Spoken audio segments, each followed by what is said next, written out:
Makati. Sa? Sa Makati po. Nahiya kayo, ma'am? Sabi ko po sa First time Makati. ba? Ma'am, baka mo magalit kung sakasakaling iwan. Tayo nag-uusap. Kasi, Wala naman po. ma'am, available naman kayo na pwede ko kayo ligawan. Maganda nga kami prangkahan. Para tayo, sabi nga diretsahan na agad. Kasi nga, Hanap po, kaibigan lang po. Doon naman, sige ma'am, pwede ma'am. doon naman nag-umpisa yun eh. Sabi nga sa unang laway, kaibigan muna. Tapos pag tagal-tagal. Kaibigan lang po ang gusto ko, yung pwedeng kausap. Pero yung ligaw-ligaw, wala sa akin yun.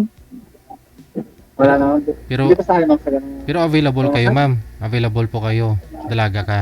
Oo, Ayun. oo, pero Pwede ligawan.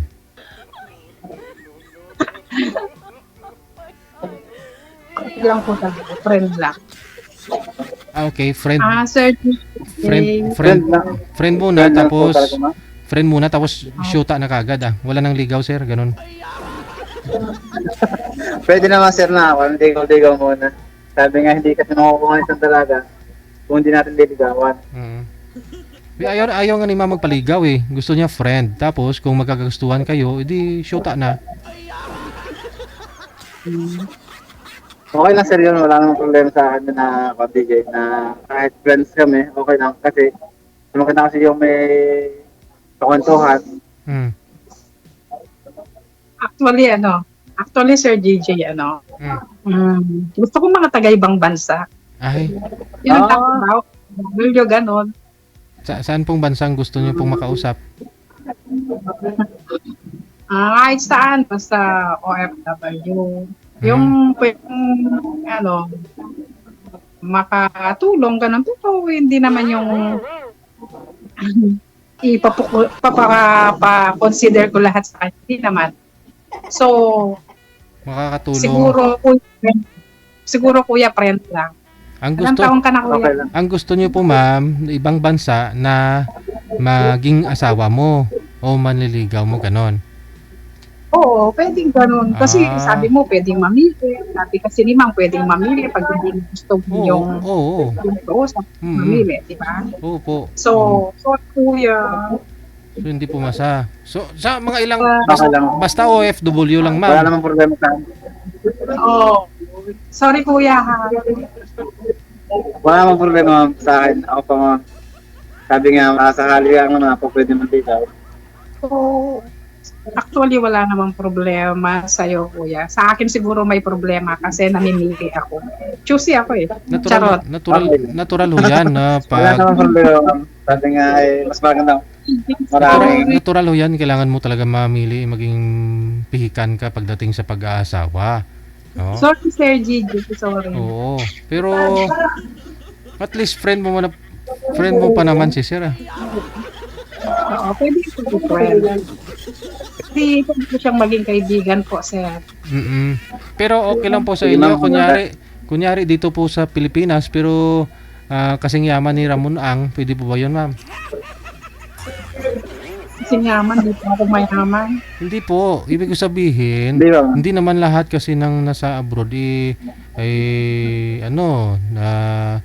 talaga na kumikita ng malaki, ganon. Opo. Meron din ba kayo mga tao dito sa Pilipinas na malaki pa rin sahod kaysa sa abroad Kunyari, yung mga negosyante, kunyari may magpa-line up po dito na negosyante na kasing yaman ni Ramon Ang, pwede po ba yan sa'yo? Pwede. Pinili ako ng mayaman, sobrang yaman. Di naman po ganun. Yung hindi ganong yaman, kunyari, yung basta kaya ka lang niya itataguyod, tulungan, gano'n, magtulungan kayo. Oo.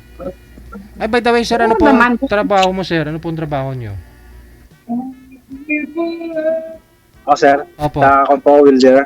Wilder. So, kumikita naman siguro 3,000. Bale, 3,000 isang araw, di naman yan. 90,000 a month, ma'am. Pwede na po yun sa'yo, ma'am. Conforme sir sa kontrata. Oo. Malaki din basta kontrata. Di ba?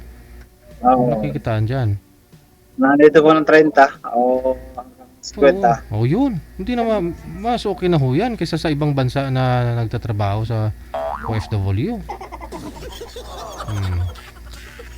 Hindi man sa pagmamaliit, pero ako ma'am, naranasan ko rin ho yung magtrabaho sa ibang bansa. Pero magmandiskarte ka lang talaga dito. Hindi ka naman masilan dito sa Pilipinas. Malaki pa kikitain mo ah. So, sa abroad ah. Sorry po talaga. Nga ilang taon po ang gusto mo ma'am? Baka may mag-PM po dyan no, na gusto kang makausap. Ilang taon?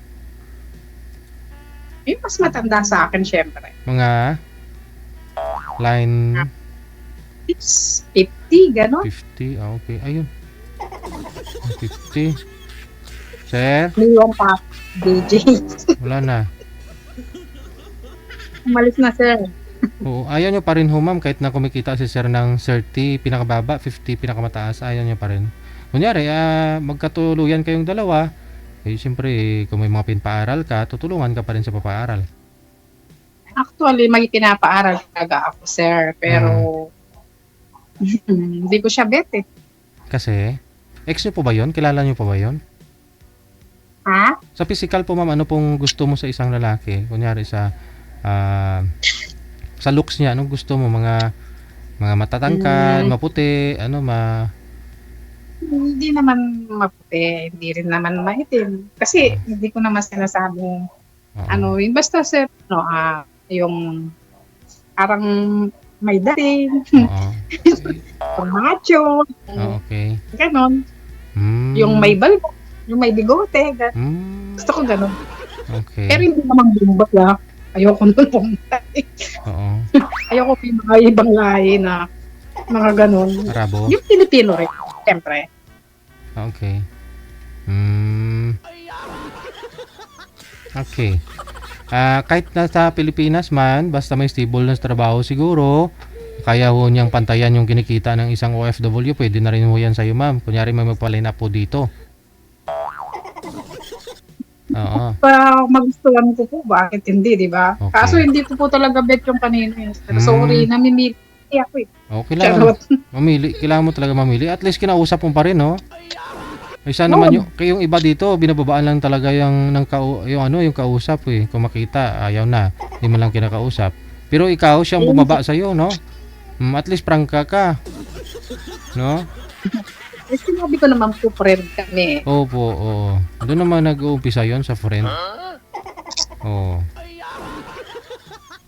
Pero yun po palang gusto mo, medyo, ano po ba, matangkad po ba kayo, ma'am? Hindi po, 5'1 lang ako. 5'1. Ano mga height ang gusto mo? Mga 5'7, gano'n, 5'8. Okay. Ano po pinagkakabalahan niyo po pala ngayon? Nagtatrabaho po ako. Saan? Dito po sa Makati. Okay. Tapos ilan ho anak ninyo? 2. Oo. Ilang taon na ho yung panganay? 24. Tapos yung bunso ko, 19 is college na siya. Oo. Second year college. Siya na lang po yung nag-aaral ngayon. Yung Yes, yung panganay nyo mayroon na hong pamilya? 24 years old? Wala pa. Binata ko, nagtatrabaho. Nagtatrabaho. Okay. So ilang taon na po kayo by the way? Ako po, 45 po. 45. Okay. So mga 50 years old ang gusto nyo, mga ganong edad. Sana po yung Yes asawa po. niyo po pala. Mister mo? Broke na po. Naghiwalay po kami. Ilang years na? Sumama sa iba. Kumapit bahay. Okay. Ilang years na ho? 4 years na po. Magpa-5 na. Okay. So, may kasal po ba kayong dalawa? O pinakasalan niyo yung isa? Yes po, kasal po kami. Tapos, yun. Naman po kami. Nagkaroon po kami ng arrangement sa barangay sa pulis. Anong usapan? Anong usapan niyo? Meron po kaming usapan na maganda po yung paghihiwalay namin. Na once na kasi po nananakit siya, sinasaktan niya ako. So, ganun po. Opo siya. Kaya pala may blatter kayo sa Kalit. pulis. Mm. Minsan po ako naging man-hater pero siguro ngayon mas kaya ako sumali rito kasi parang gusto ko rin may makatuwang sa buhay. Siyempre Mm. tumatanda. Hindi Mm. naman hanggang nasa atin yung mga anak natin, Mm. lalo na lalaki, Mm. ang anak. Hindi naman hanggang tutulungan ka. Mm. Kasama mo siya sa buhay. Mm. Mag-aasawa at mag-tawa sila. Paano ako pag mag-isa ko natin? Mm. Tama. Kaya kailangan ko din yung mga kasama sa buhay, magiging katuwang sa buhay. Hindi pa ho ba kayo nagka-boyfriend sa 5 years na hiwalay kayo ni ex mo? Hindi pa. Hindi. Dahil naging man-hater po kayo, no? That time. Ngayon medyo okay na at na-realize mo na kailangan mo man talaga yung yung katuwang, ganon. Opo, ganun po. So, Sige po. Ano hong ginagawa nyo dyan sa Makati? Actually po, babysitter po. O, newborn babysitter. Stay in po kayo dyan sa trabaho nyo. Opo. Saan po yung mga anak nyo ngayon? Dyan din po ba? Nasa probinsya po. Yung isa po, nag-aaral sa Pampanga. Oo. Tapos, Yung isa po, nagtatrabaho sa Olonga. Saan po ba yung origin ninyo? Province mo mismo? Ang province ko po is Tarlac. So, yung ex ko po is Zambales. Okay. Ngayon, siguro, pinag-aralan mo kung ano pong need mo, anong kailangan mo sa buhay, anong dapat mong gawin. Pagdating ho sa pag-aasawa, ano pong gusto mo sa isang lalaki. Dapat nga naman talaga, no? Pag-aralan mo, prepare mo yung sarili mo, no? Bago pa naman po didesisyonan yan is pag-iisipan mo na ng 10 beses, maraming beses. Hindi naman po basta nagbibitaw ng mga desisyon na hindi mo pinag-iisipan. So, siguro naman pa may mga manliligaw ho kayo? Hindi po ako mahilig lumabas eh. Oo, hindi. Kung di ka naman po mahilig lumabas, digital na tayo ngayon. Sa online, wala hong mga naliligaw sa inyo sa online? So, hindi naman po ako naniniwala sa mga ganyan. Sa Facebook, meron sa sa mga chat lang, ganyan. Pero hindi po ako ganong... Hindi ba yung kahit nag-chat kayong dalawa tapos gusto niyo hong mag-meet sa isa't isa para siyempre makilala mo siya? Ganun ba? Hindi po ako nakikipag-meet sir eh.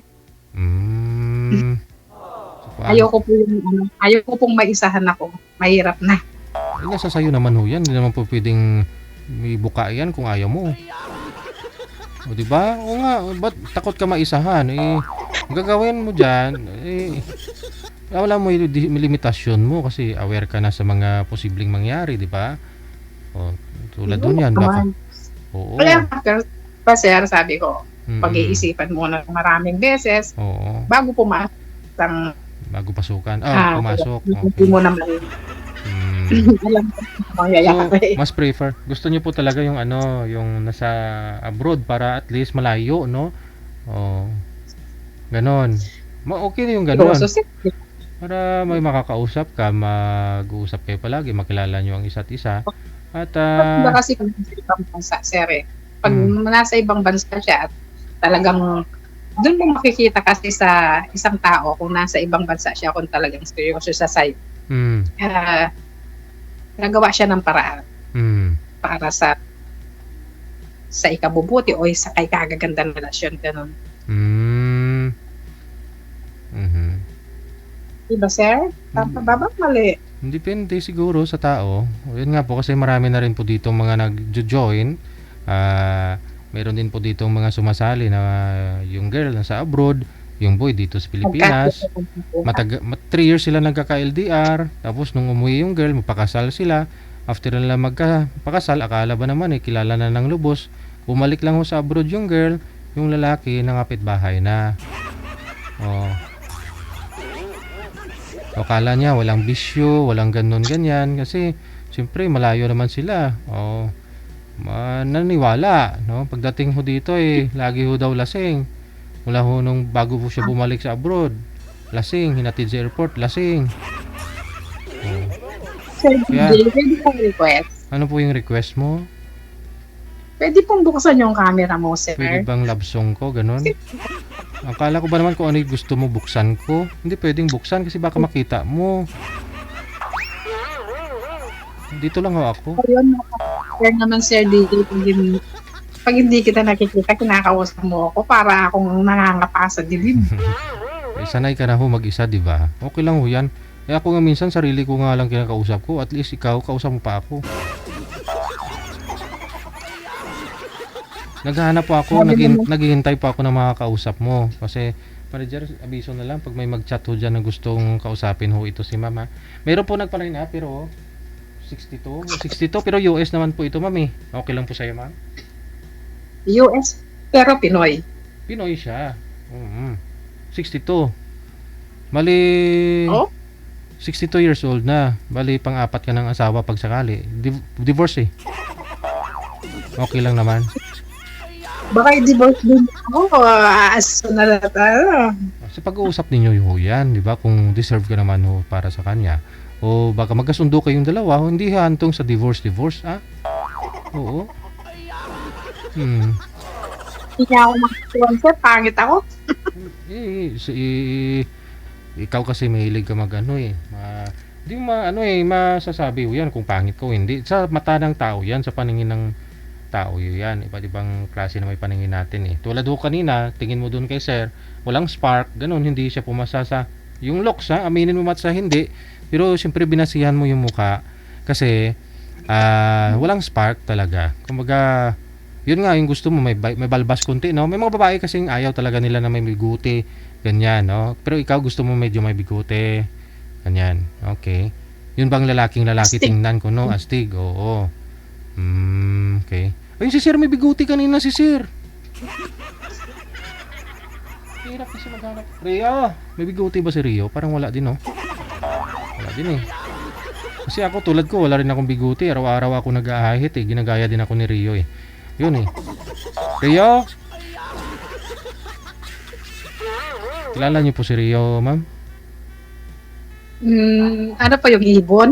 Hindi Hindi. Yung kamukha ko Parot? Hindi Si Rio, yung kamukha ko na lagi ho tumatawag dito. Minsan nagsha-shoutout. Hindi ko po alam. Hindi mo kilala. Oh. Yung ibon, yung parot. Oo. Yun nga sabi nila no? Ikaw, admit mo na hindi ka maganda, hindi ka sabi mo, pero maganda ka naman no? Sa paningin nga ho ng tao yan. Pero sa tingin mo sa sarili mo, hindi ka maganda. So, ang gusto mo rin, gwapo. Wala nga naman pangit din kukunin mo. Feeling mo nga, pangit ka rin, di ba? Oh. Kaya maganda din naman talaga na pangit ka. Ang gustuhin mo, gwapo.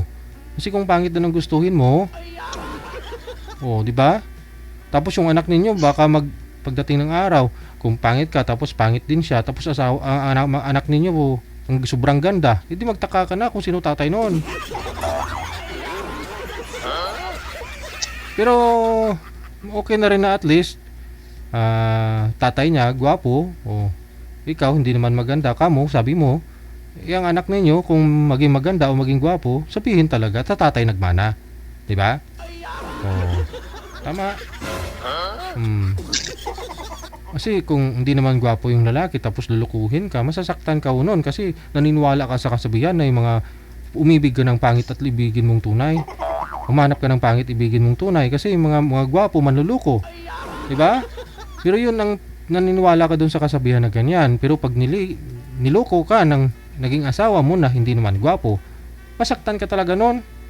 Hindi mo ina-expect na lukuhin ka, hindi naman gwapo Pero kung lulukuhin ka na gwapo yung asawa mo, diba? Medyo okay na. Alam mo naman na gwapo May posibilidad talaga na lulukuhin ka o agawin sa'yo ng iba. Tama, ma'am, no? Okay. Manager, meron po ba tayong pwedeng ibigay dito kay ma'am? Pumapasok si sir yung kinakausap niya ako kanina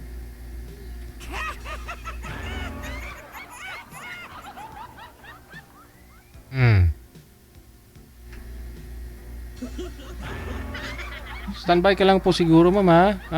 Hindi po kayo nakakalabas po dyan sa trabaho nyo? Ilang months po ba yung yung ilang taon na po ba yung inalagaan nyo? Newborn po ba? Ano, newborn po, newborn. Okay. Sige. Aha.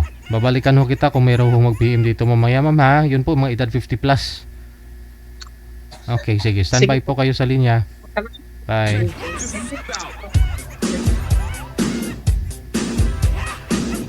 Bawat ho isa may mga preferences tayo, may mga hinahanap, may mga pinapangarap, di ba? Wala namang masama siguro, kaya nangangarap po si ma'am kung mayroon lang din naman. Kung hindi siguro, okay lang din naman. Kung wala, di ba? Kung wala, walang magawa. Kaya nga ho siya sumali.